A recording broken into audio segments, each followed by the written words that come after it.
welcome everybody. It's the Dr. Hank Show, and today we just have a very special, really miraculous guest story and a time to celebrate. And it's celebrating for Debra Crystal, her 8th year of sobriety. Yay! And what I call 8 years of good health and allowing God to just flow with her to miraculous and wonderful things. So, Debra, first of all, welcome. Thank you so much for being on today. Oh, Thank you I for can't having hear. me.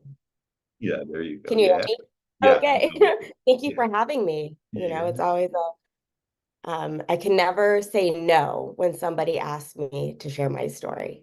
Yeah, that's beautiful. That's beautiful. And for those of you that maybe don't know that Deborah and I actually wrote a book called The Crystal Princess. Again, Deborah Crystal and the Crystal Princess. And it says the true story on how a lost girl became a princess. Hmm. And that's so beautiful. And so, congratulations on 8 years that a lot of people, a lot of us have been through um, the depths of hell and with alcohol and drugs and whatever, food disorders. And and you made it out, and now you're walking on the stairway to heaven and living the dream. So, do you want to share with us, again, maybe to celebrate 8 years in sobriety of good health, and what would you like to share that will be helpful to those that want encouragement to know they can do this too?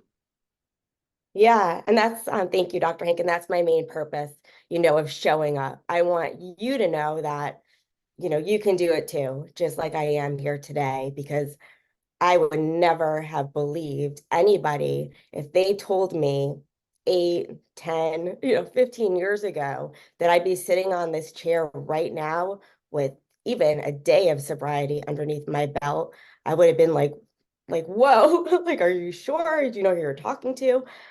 So just sitting here feels so exciting, and it feels courageous, and I think courage is really to tell your story with your whole heart. Yeah. And I can't thank God enough, for showing me the way out of this dark hole. I was stuck and I was stuck, and it was draining my soul, my living soul out of me. I did not, and to show up here today, with a soul that is, seen the light, not the dark, seen the darkness, but has turned its way and is just leading into this light that's on the other side. It's just I had a voice in my head. And I'll get into that voice. You were going to say something, Dr. Hank? It's amazing, and the courage that you have, and this that you're the light now, and you turned away from the darkness to the light. Just how beautiful that is, and it gives me God bumps all over. And it really, and to understand for everyone, all of us, that like you said, years ago, anybody to say even one day you'd be sober or whatever was, out of the question.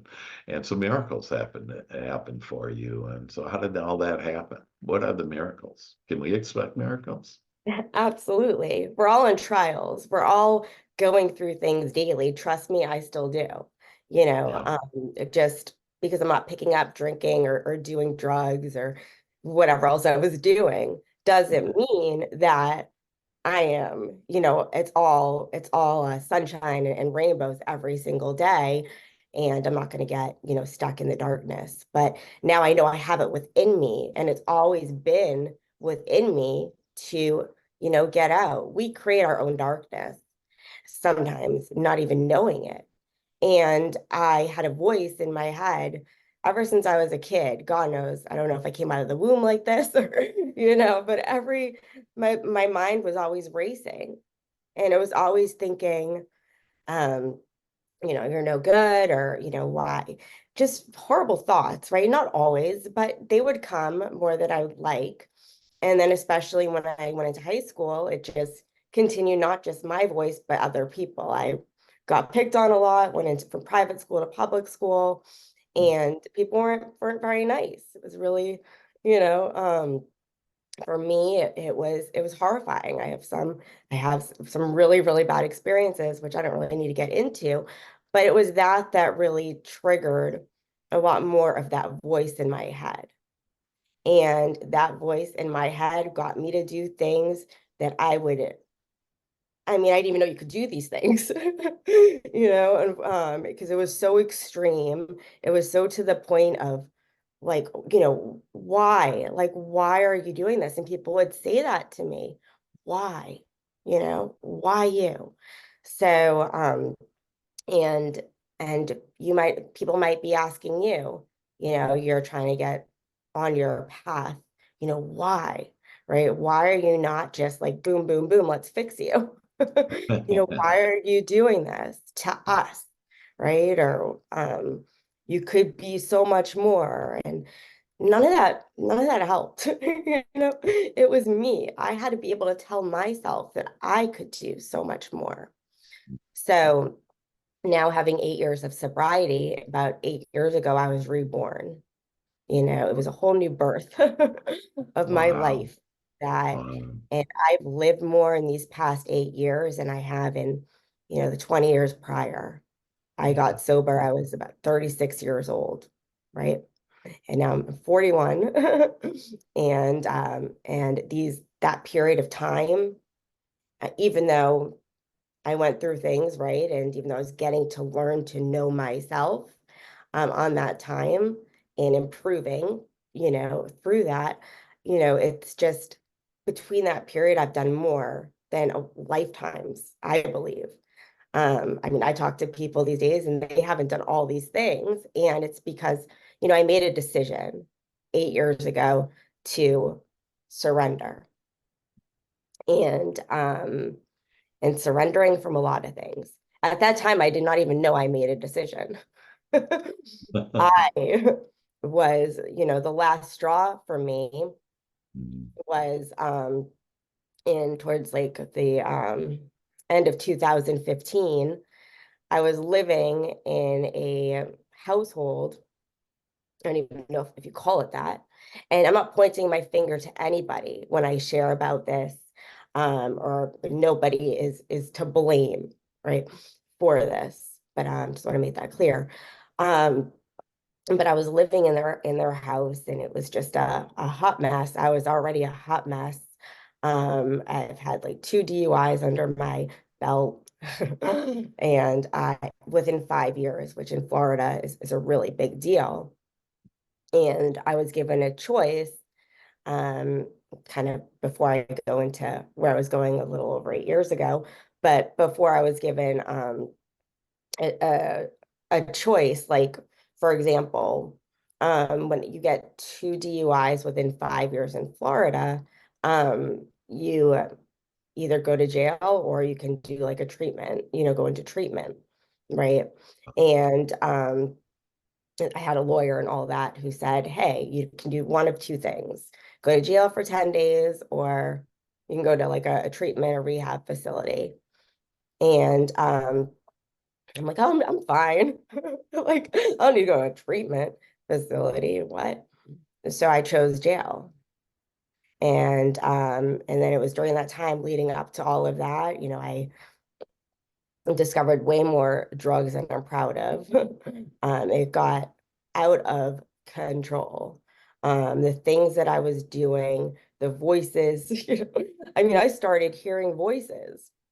Like, I would be in a room, like, because I'd always want to be by myself. So I'd convince everybody that's best that I'm alone, but that was because I wanted to be with my drugs and alcohol and live my life, and be able to do whatever I want. And it just got out of control that I was literally like hearing things, and I was like, no, this is just a weird neighborhood. Like, it's not me, right? It was never me. But it got disgusting. It got, gross for the things that I was doing and the people I were pursuing and people that were firing me all the time, you know. I did not know what else was out there for me. That voice was so loud that I thought I was all those things, and it said, just drink more, you know, just do more drugs. Yeah. And just to have clarity on this, that you're not alone, that we all have 60,000 thoughts a day. So your mind was flooded with these thoughts since a child. This is how we are. We have all these thoughts. And 80% of those thoughts for most people are unwanted. And the more we allow the unwanted voice, the devil, if you will, to speak up, that the more it will control us. And so you probably were at 99% of your thoughts were by the devil, what we call the committee. And the good news is that we can overcome the committee, and you're a testament to that, because you decided not to listen to that. And, you know, it was in your book on that, you know, you literally were in an emergency room where your heart stopped. I mean, this is how the devil is there for the demise of you. And it's just this, it's not a real thing. It's actually fear. It's false evidence appearing real. And what you did with that acronym of fear, false evidence appearing real, that you faced everything and rose. And so for others to realize that if Deborah can do it, if I can do it, you can do it. So that's beautiful.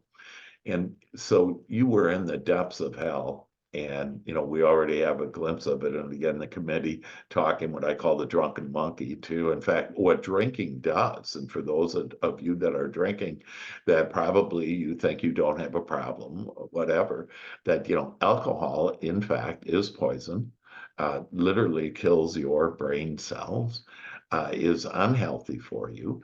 And that when you stop listening to the committee, oh, it's okay, or oh, I need to have a break, or, you know, I need some relief, whatever, that when you move out of that and you realize, hey, I'm just going to stop. And when you stop, now the miracles start coming and God starts entering into your life. So tell us about how did the miracles, how did the angels come in to help you, Deborah? Yeah, thank you. Absolutely. And there's so many. And I didn't see it at the time, right? Of course, Yeah. I was living in such darkness. I didn't even know there was light at the end at Yeah. all. But I think part of me knew like there was something else if I opened that door. And so I think that's what kept me, that little knowledge. I was in a relationship, that's what you call it, with a guy who was probably twice my age. Um, just was not a healthy relationship. I would never have chose that relationship sober. Yeah.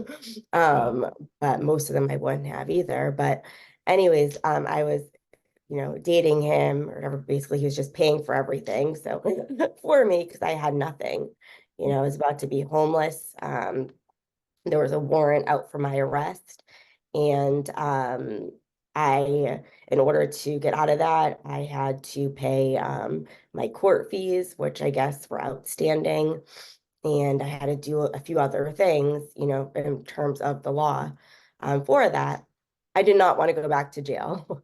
Those 10 days that I chose to go, um, were a nightmare. You know, it was crazy the things I saw there, and they had me detox in there. They were horrible, um, just weird, you know, things. I just don't want to go back. So Yeah. it's like I'll do whatever I can to not go back Mm. there. Maybe that's why I had to go there in the first place to like, no, Yeah. don't go there.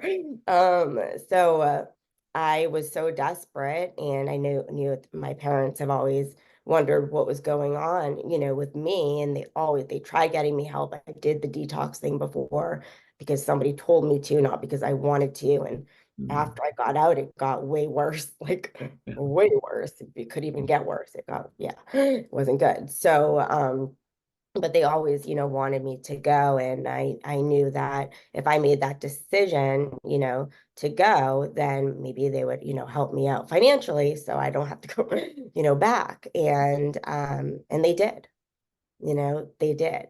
And I'm thankful for that. And then once they did that, the warrant was lifted. And I remember going to court seeing that, but I was still, a mess. I still, I didn't even really know what was happening. I think I was just so wasn't feeling anything. I was just kind of going through the motions, knowing, oh wow, I'm in court. Like, this is normal, an everyday thing. And so I was looking up treatment centers, to go to because I said, I'm going to do this. I'm going to go. I didn't think anything of it. Obviously, by the way, I packed like bathing suits, like lingerie, like workout outfits. Like, I was going to sound like resort. No, no, no. Nothing like that. But I am grateful. I chose a place called the Behavioral Health of Palm Beaches in Palm Beach, Florida. And my boyfriend at the time drove me there, and it was March 5th of 2016.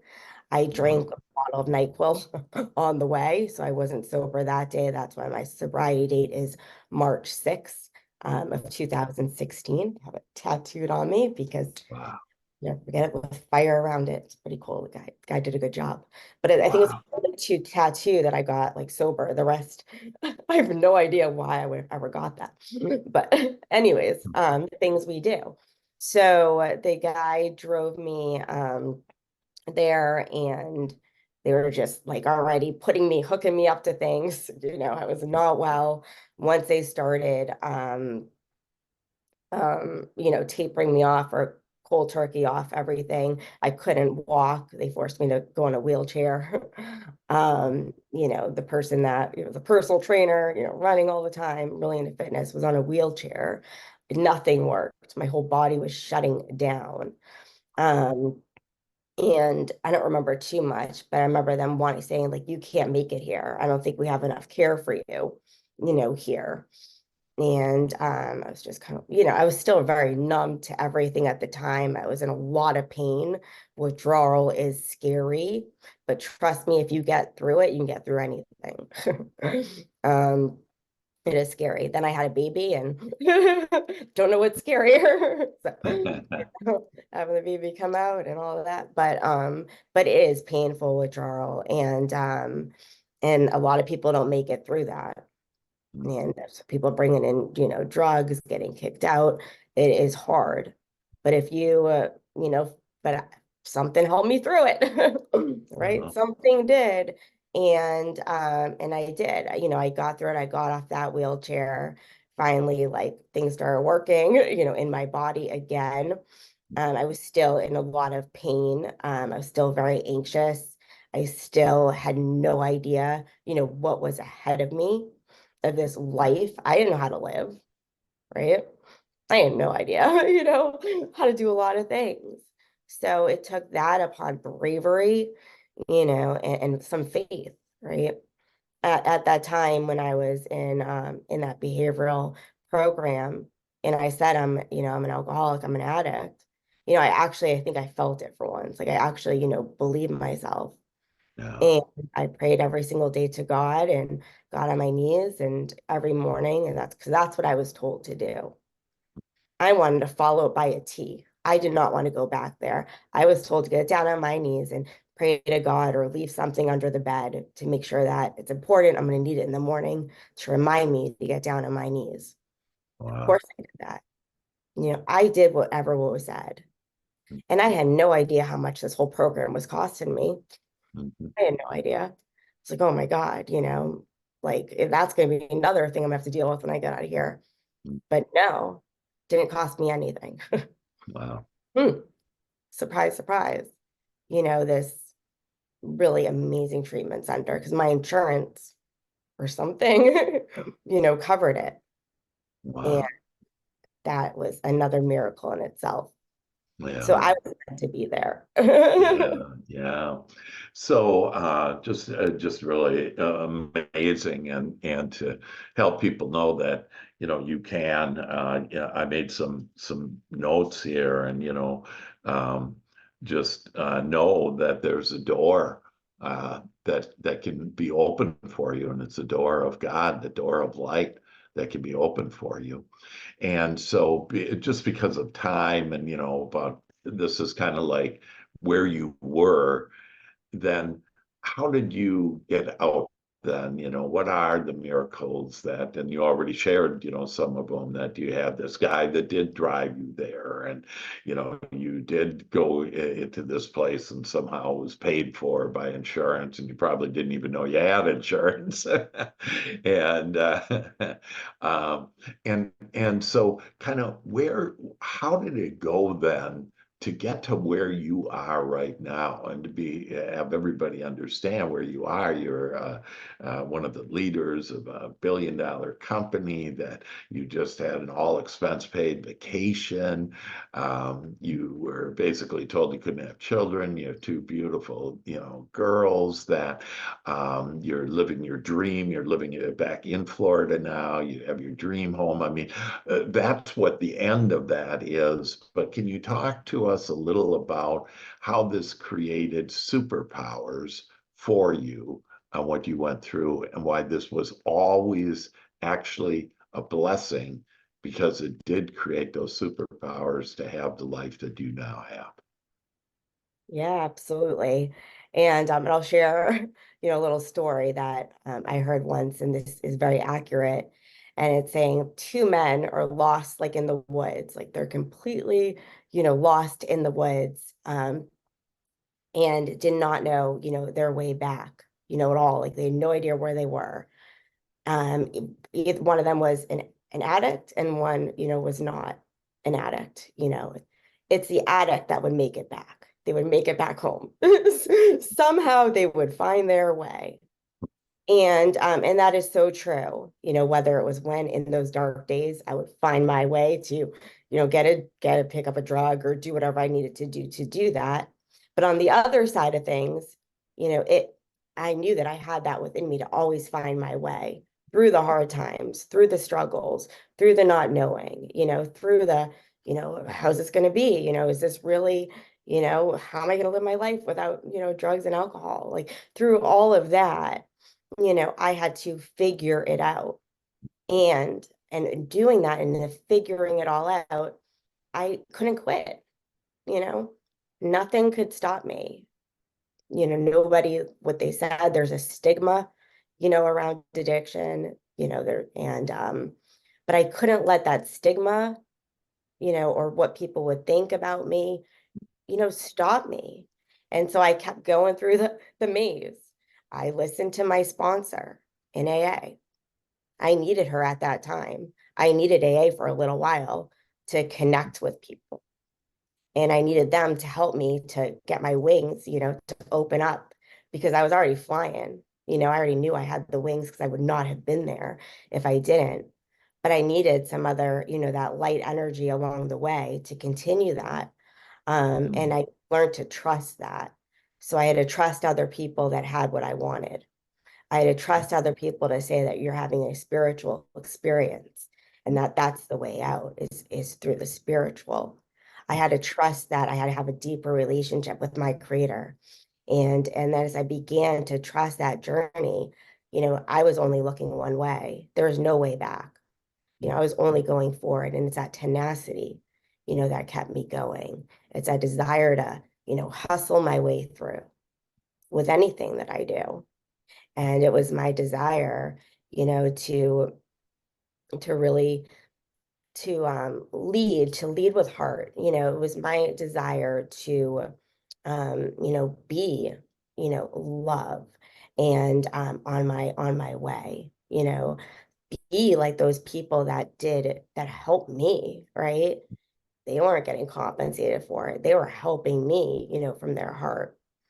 And it taught me that. It taught me to really, lead with my heart, and lead, so, and now that's exactly what I'm doing. I've been doing something 5 years consistent to the T, right? I have been hustling, if you want to call that, or leading with inspired action, and doing that. Thank you, Dr. Hank, and for that word, inspired action. And I have been doing that. And I do it consistently, daily. It's a daily, reprieve, if you call that in AA, but it's a daily doing. And every day, I thank my higher power, I thank God, um, for this life, because he didn't have to give it to me. After everything, I thought I wasn't even meant to be forgiven from all the bad things that I did. I Yeah. thought, wow, my sins, I was defined by them. Um, but that's not the case, because I think sins means that it's something you're not in alignment with your soul. Yeah. That's when you're sinning. And Beautiful. and I was not, but now I am, right? Yeah. I'm not letting that define me, and that voice that every once in a while does appear. Yeah. I'm not going to let it win, right? Because that's what being an addict taught me. That's what that journey, that grind, exhaustion of being up for weeks, just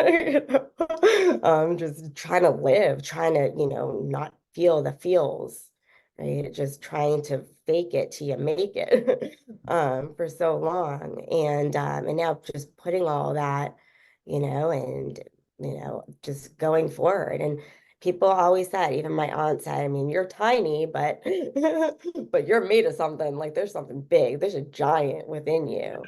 Yeah. And we all have those giants, within us. We just got to be talking to the giant, and not that Yeah. little tiny voice. Yeah.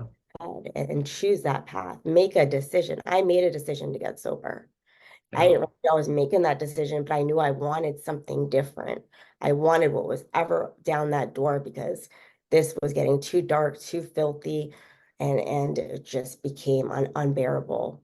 Yeah. So I chose that door. So Yeah. so that's what you got to do. And Uh, anything you want to add on that, Dr. Hank? yeah. Well, that this word sin, it actually is an archery term back in Christ's time that meant you were simply off target. And so your sin, God never has looked upon any of us, any of you, in a bad way, that everything is playing out perfectly. And that, like you said, that because of all of this, you got these superpowers, this tenacity, this ability to go out and as you call it, hustle. I think that's kind of cute, and yeah, this desire, this burning desire to go out, and like you said, you're never gonna look back. It's that, hey, I'm just going forward from here on out. And when I do, and when I walk with God, then the doors open, the heavens part, and give us everything that we want. So, no, for any of you that think that you have done such a sin that God won't forgive you, that God never thought of it as an unforgiven at all. God saw it as a blessing that can take you to the place that you were meant to be. And you were meant to be happy and free and to live the abundant life that Deborah now lives. So beautiful, Deborah. So beautiful. Good. Yeah. And so, just that last thing, your trust in God, lead with heart, be love. There's a giant within us. All you have to do is ask. And ask for that giant. So that is so beautiful. And other experience, inspiring things that you think might be helpful for us, for those that maybe are in the valley, and how to help them to move out of that valley, Deborah, like you did? Yeah, absolutely. Before I got onto this call and wanted to share, I did ask to have the right words, the words that move people, I guess, or that people, can relate to.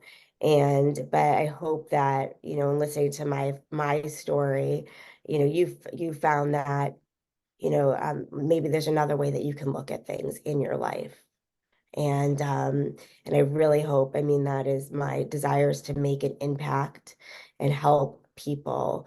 And just like I do every single day in my business, I want to do it, outside of that and really help people because you can't learn this stuff in a textbook, right? You need to talk to somebody.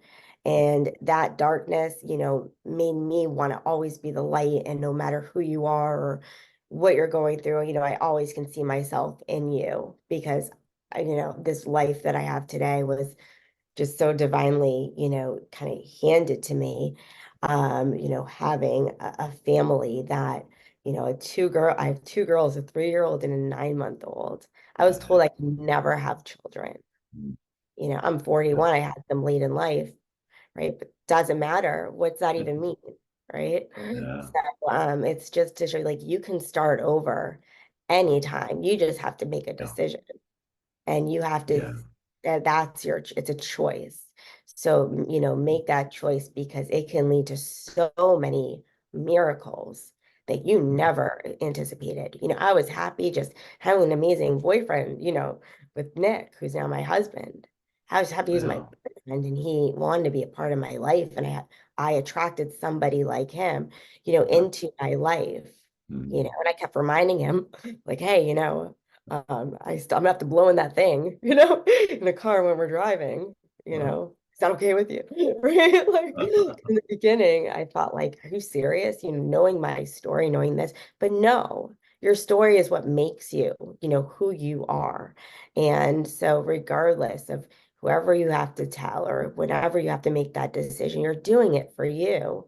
And people love that. People can feel that because that's what the world needs. And I'm just so grateful that, I made the decision and I met people like Dr. Hank on my way and Martha and Michelle and others that are watching with us because you all inspire me. And I am just look around and all I see is miracles. And I can look outside and I see palm trees, a whole row of them, like leading me down that door that I chose. yeah. So thank you so much. I mean, Dr. Hank, for having me and really appreciate this time together. And if Yeah. anybody has questions, I'm happy to answer. Yeah. Good. Does anybody have any questions, comments? What did you like best? That yeah, this idea, so the committee will come in and say, oh well, my liver is shot, the doctors say, or whatever. And we honor everybody but you need to honor God most. And so you don't have to listen to what other people say. That you just need to listen to God. That literally our livers get like redone every like 4 months. 99% of our bodies are different bodies within a year. That we have millions of cells dying every moment. And Michelle says your story is so inspiring, and that yeah she's at work right now, but wanted to hear this, and that yeah we literally everything gets renewed, and so it doesn't matter where you are, it doesn't matter what you've done, that there are miracles waiting for all of us and all of you, and specifically you who we're touching right now, your heart, and that there is nothing against you. There's nothing working against you. There is everything for you. And there is this divine, we can't see it, but we can feel it.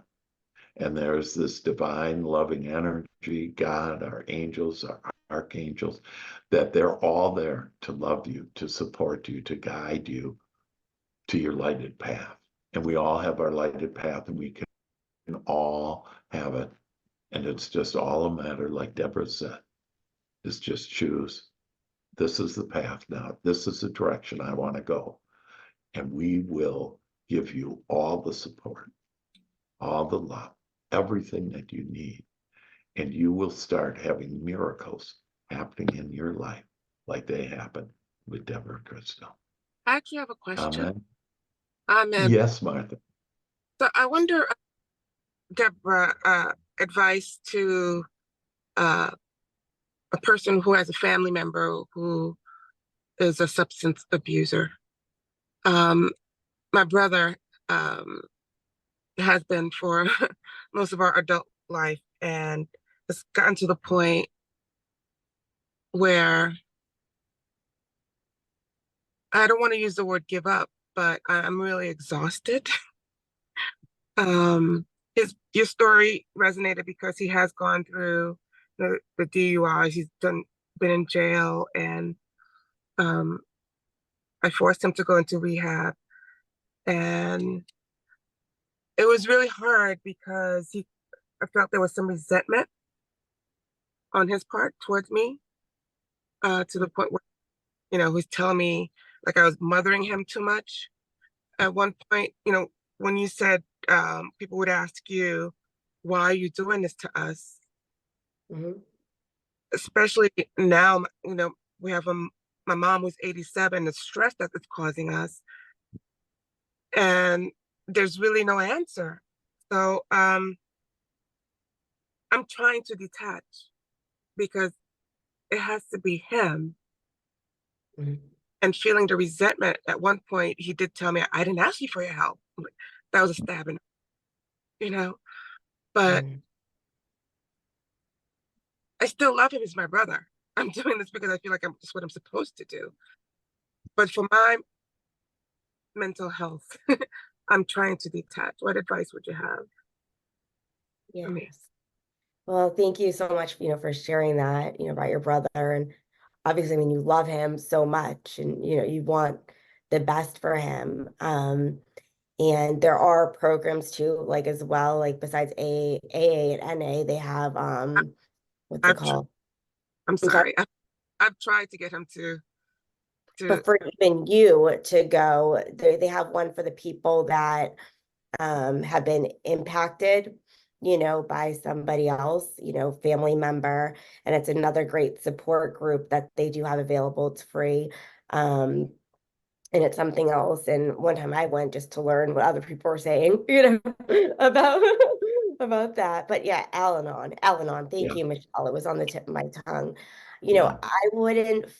You got to pray. Obviously pray for him, but and do your best. But it's when, unfortunately, it's when you get things taken away, when there's not that enabling, when there's not that, oh my God, like, I'm gonna, take you to detox. I'm gonna drive you everywhere. You can live here. Don't, it's that toughness. Like I needed to hit rock bottom myself, and I might have hit it a few times, but I really needed to hit it hard, myself personally, to make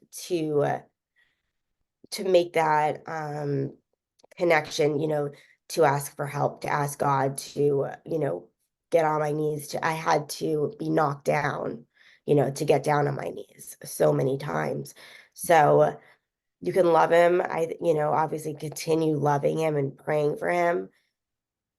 But I believe like he has to make the decision, and you want to get on with your own life, girl. And you're not being mean. It's his disease. It's not him. He's being that voice has taken over, and it's not the one we want.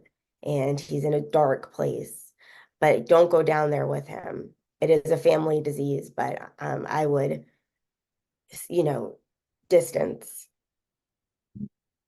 yeah. Oh, And sorry.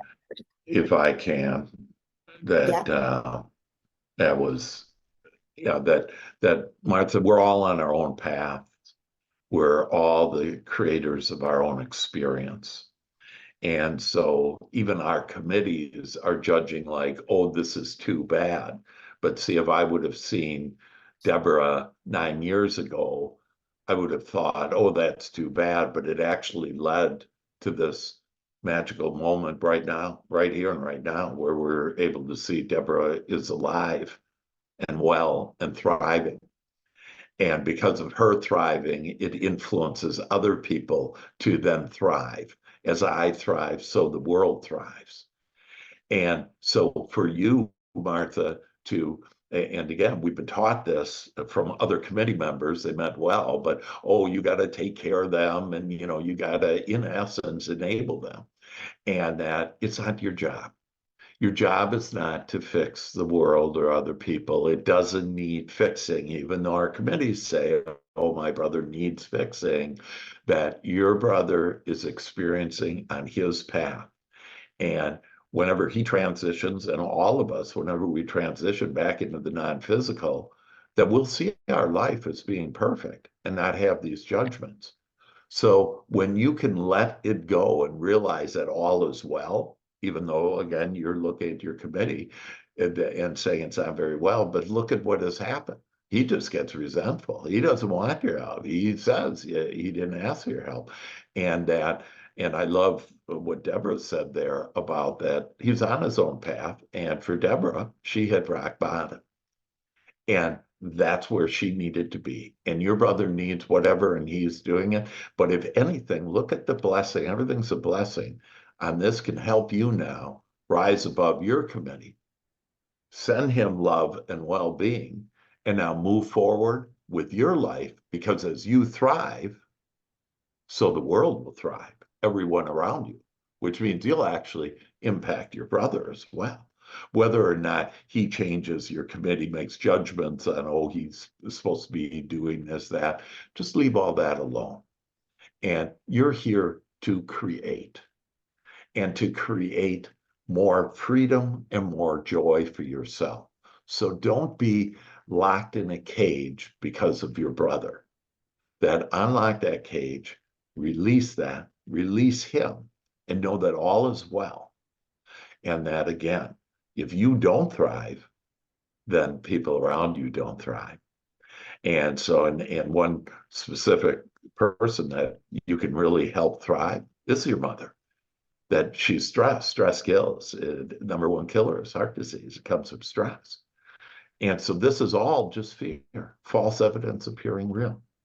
And so to realize that you rise above this now, and that this will now take you to blessings. So you didn't have to hit rock bottom. You just needed to hear this to realize that, hey, everything's okay. And my business is for me to thrive, for me to see more freedom, more joy. And as I do, everybody else around me will be even better off. Amen. Amen. Very powerful. Thank you both. Yeah, thank you, Martha. Well, with that, we thank you for attending. If you want to contact directly Debra or myself, if we can help you in any way, that we have the Crystal Princess. It's actually in the live audio version, which is really perfect. And you can really hear the emotions behind it, that we have that available for you. So reach out to us, that we want to help you, and we want to take you to the mountaintop, just like Debra is. And with that, Debra, any last words? Thank you. Thank you for having me here. And it's been a blast. I've enjoyed it, always with you, Dr. Hank. And thanks for everybody that plugged in. And love you, Yeah. love everybody. But I'm here, seriously, if you need me. And I will keep everybody in my prayers. And yeah, I'm excited for the rest of the day. So thank you. Yeah. Thanks. And so we love you all, and know that all is well and getting better. Rise above and go to the mountaintop with us. We love you. Bye-bye. Bye.